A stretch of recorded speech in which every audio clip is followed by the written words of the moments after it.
관세음보살. 자신부터 고쳐나가자. 자신을 알고 자신부터 잘하자.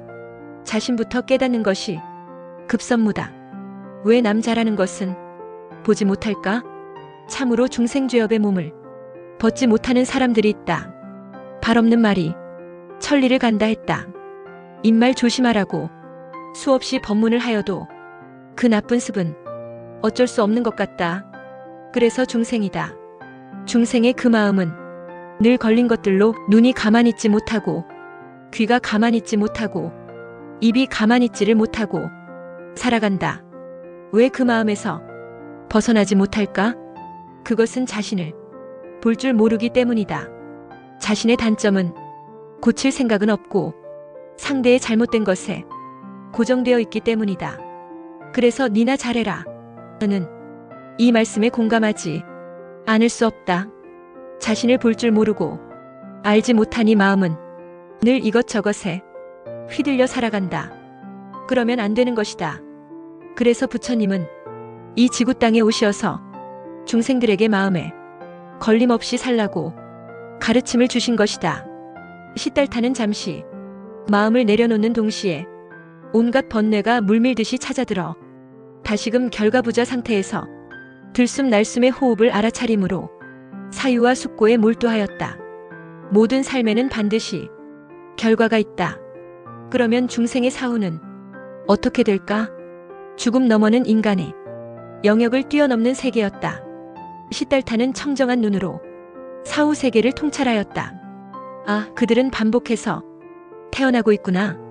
어떤 이는 아름다운 모습으로, 어떤 이는 추한 모습으로, 어떤 이는 안락한 곳에, 어떤 이는 괴로운 곳에, 어떤 이는 풍족한 곳에, 어떤 이는 부족한 곳에, 저마다 자신이 지은 업에 이끌려서 업의 표상을 만들고 있었다. 이는 명확한 인과응보의 법칙이었다. 행위가 악했던 사람들, 그들이 태어난 세상은 얼마나 가혹한 것인가. 저들에게 메어진 고통의 짐은 그 얼마나 무거운 것인가. 더 나아가 시달타는 지옥의 중생을 보고, 악귀의 중생을 보고, 축생의 중생을 보고, 아수라 중생을 보고, 인간의 중생을 보았다. 이는 한밤중에 떠오른 지혜였다. 시달타는 결과부자 상태에서 알아차림의 들숨날숨의 호흡으로 두카의 소멸을 위한 사유와 숙고에 계속 몰두하였다. 그리고 세상의 오묘한 실상을 깨닫기 시작하였다. 이것이 두카다. 이것이 두카의 원인이다. 이것이 두카의 소멸이다. 이것이 두카의 소멸에 이르는 것이다. 시달타는 이를 명확히 깨달아 감각적 즐거움의 삶을 동경하는 망상에서 벗어났다. 가래에서 벗어났으며 환상으로부터 자유로워졌다. 이제 그에게 거대한 삶의 순환은 멈췄다. 삶의 모든 고통과 즐거움은 반드시 원인이 있다. 원인이 된 지난 삶은 어떠했을까? 평정심으로 그는 전생의 기억을 더듬어 나갔다. 수많은 전생의 일들이 떠올랐다.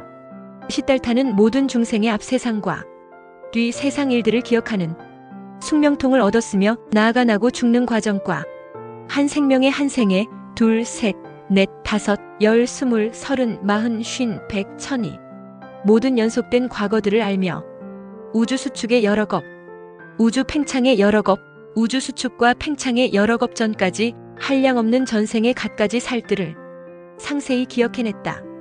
그것은 초저녁에 떠오른 명철한 지혜였다. 지혜가 나타나자 곧 무지가 사라졌다. 수축과 팽창이란 우주가 멸망했다가 다시 창조되는 과정을 뜻함. 지금의 지구 우주의 세계도 창조 유지 파괴의 순환으로 가고 있다. 지금의 우주가 완전한 유지를 원한다면 탐, 진, 치의 중생 몸을 완전하게 벗어나는 보살행으로 가지 않는다면 창조 유지 파괴라는 윤회의 악순환이 될 수밖에 없다. 지혜는 무지를 덮는다 했다. 불자는 부처님 자식이다.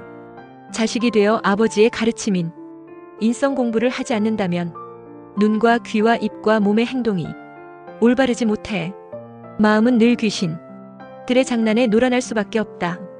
뭐가 그리 잘났노? 뭐가 그리 상을 내노? 남은 인생이 그리 많이 남은 줄 아나? 젊은이나 늙어가는 이나 늙은이나 모두가 부처님 공부 제대로 해서 중생 몸을 벗어야 하지 않겠나? 급하고 급하지 않나? 아상, 인상, 중생상, 수자상을 내려놓고 공부해서 정신 차려라. 50세 전에는 인생을 아직 반을 못 넘겨서 그런대로 이해한다지만 인생의 반을 넘긴 50세 이후에도 정신을 못 차리고 그렇게 살아간다면 구제 못할 중생이다. 더 늙어서 후회하거나 죽어갈 때 후회하는 것은 절대 용서가 없다. 나무관세음보살. 두 손 모읍니다.